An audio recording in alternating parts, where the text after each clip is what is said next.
আজ বাংলাদেশের ময়দানে যারা কোরআনের আওয়াজগুলো বন্ধ করতে চান, আপনি বিশ্বাস করেন আপনি আবু জেহেলের ভাইরা ভাই। হযরতে আব্দুল্লাহ বিন মাসউদ রাদিয়াল্লাহু তাআলা আনহু যেদিন কোরআনে কারীমের কাছে এসেছেন, সূরা রহমান ওই দিন নাজিল হয়। সূরা রহমানটা নাজিল হওয়ার পরে উনি মুখস্থ করলেন, ডাক দিয়ে বলে, হে রাসূল, আপনি আমাকে অনুমতি দেন কাবার চত্বরে দাঁড়িয়ে এটা পড়ি। নবীজি বললেন, না, এখন সময় ভালো না, পরে আরেকটু যাক। উনি আবেগ নিয়ে চলে গেছে, কাবার চত্বরে সূরা রহমান পড়ছিলেন মন খুলে। আর রহমানু আল্লামাল কোরআন খালাকাল ইনসানা আল্লামাহুল বায়ান। তেলাওয়াত শোনার পরে কাফেররা দৌড়িয়ে এসেছে, বিশেষ করে আবু জেহেল।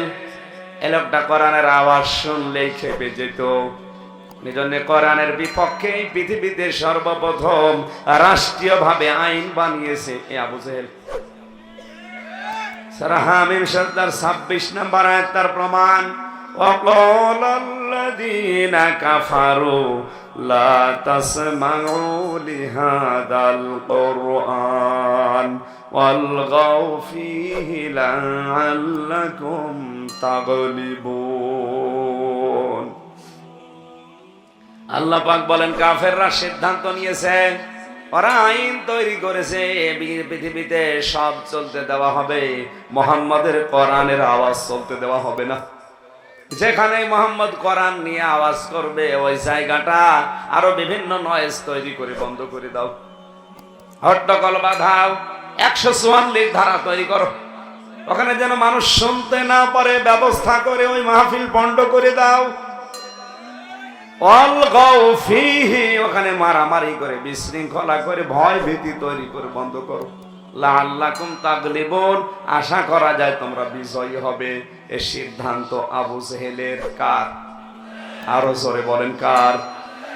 আজ বাংলাদেশের ময়দানে যারা কোরআনের আওয়াজগুলো বন্ধ করতে চান, আপনি বিশ্বাস করেন আপনি আবু জেহেলের ভাইরা ভাই। ফতোয়া আর কারো লাগবে না। সূরা হামিম সেজদা 26 নম্বর আয়াত। যদি না বুঝে থাকেন আমার কিছু করার নেই। যারাই কোরআনের অনুষ্ঠান বিভিন্ন ছোটা নাতা তৈরি করে বন্ধ করতে চায়, বিশ্বাস করেন রক্তে আবু জেহেলের কিছু মিশে আছে।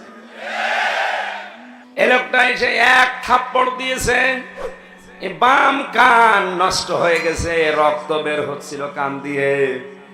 হযরতে আব্দুল্লাহ বিন মাসউদ দৌড়িয়ে গেলেন বিশ্ব নবীর কাছে, হে নবী, আমি কোরআন পড়ার পরে ওপেন হতে চেয়েছিলাম, এই দেখেন এক চড় দিয়ে আমার কি অবস্থা বানিয়েছে। নবীজি ওই সময় কাঁদছিলেন, কারণ উপায় নেই। হযরতে বিন মাসউদ কাঁদছিলেন। জিবরাইল এসে ওই সময় তাদের মাঝখানে দাঁড়িয়ে তিনিও মন খারাপ করে কাঁদছিলেন। আল্লাহ রাব্বুল আলামিন এই প্রশংসা, এই প্রতিশোধ নিয়েছিলেন কোরআনের এই আওয়াজের কারণে আবু জেহেলকে বদরের ময়দানে। ও যখন পিটিয়ে পিটিয়ে ওকে একেবারে খেজুর গাছের লতা পাতা দিয়ে, যে এই ডান্ডা বলে, খেজুর গাছের ডাল দিয়ে দুই ভাই পিটিয়েছিল ওকে। হযরত মাজ আর মুআওয়িজ পিটিয়ে একেবারে বারদান বুখারী শরীফ আছে ঠান্ডা, একেবারে ফ্রিজ মার্কা করে রেখে দিয়েছে, নড়াচড়া নেই। হযরতে আব্দুল্লাহ বিন মাসউদ রাদিয়াল্লাহু তাআলা আনহু উনি দূর থেকে দেখলেন এই অবস্থা, কাছে গেলেন, যে কয়জন মারা গেছে মনে করছে মারা গেছে কোনটা কোনটা দেখি, যে দেখে ওই শয়তান জানতা আবু জেহেল একেবারে চোখ খোলা বন্ধ অবস্থায় বলছে, হ্যাঁ আমি সেই।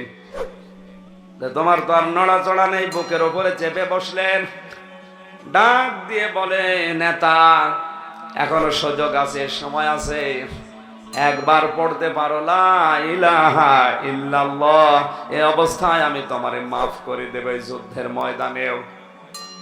আবু জেহেলের সময় ওর কানে কাছে মুখ নিয়ে বলছে, আব্দুল্লাহ বিন মাসউদ, মুহাম্মদের ছেলে আব্দুল্লাহ তোদেরকে, আব্দুল্লাহর ছেলে মুহাম্মদ তোদেরকে জাদু করেছে, আমারে করতে পারে নাই।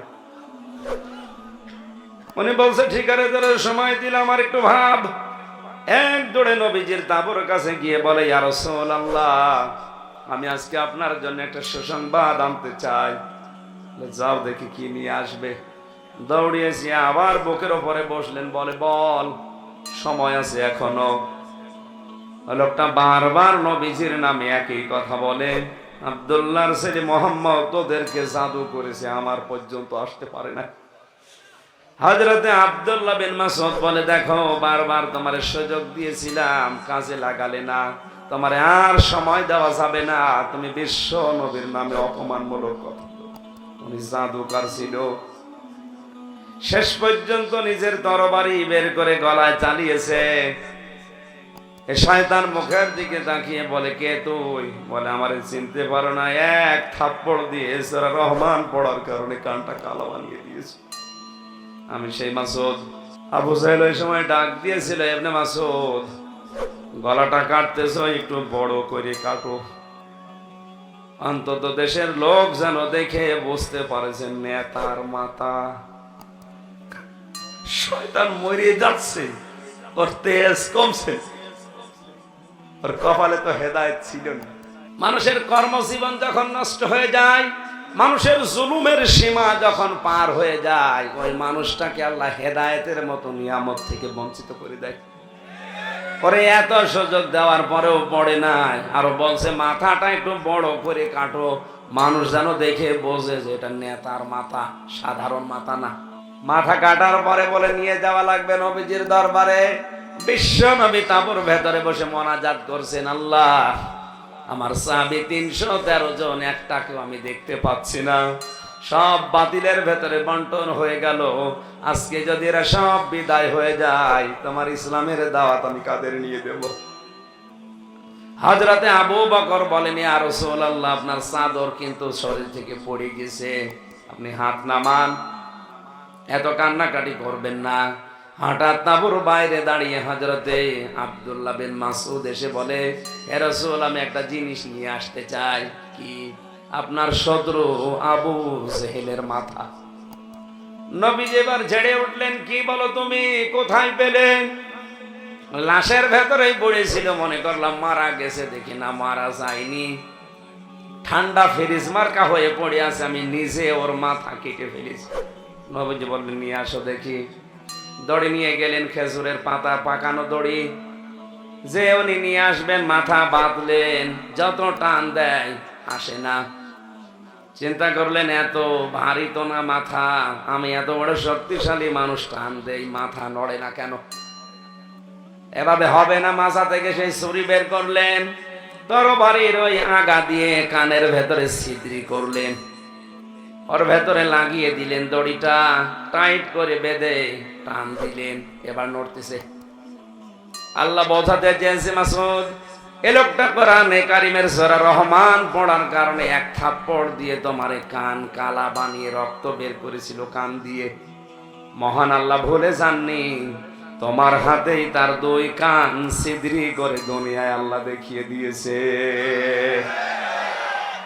এখানে পৃথিবীতে যারা জালেম, হয়তো তাদের মনে হয় যে কিছুই হচ্ছে না, ইন্না বাতশা রাব্বিকা লাশাদীদ। আল্লাহ কাউকে এমনিতেই ধরে না, তার ধরা বড় শক্ত ধরা। উনি যদি একবার কাউকে ধরে আর ছাড়ে না। এজন্য জালেম সে যেখানে আছেন, জালেমরা থেমে যান। দাও খোদা দাও আমায় আবার ওমার দাজদি, হামজাকে দাও ঘরে ঘরে, জীবন দিতে অকাতরে, হামজাকে দাও ঘরে ঘরে, জীবন দিতে অকাতরে, আবার কাবা ভাঙতে এলে পাঠাওয়া বাবি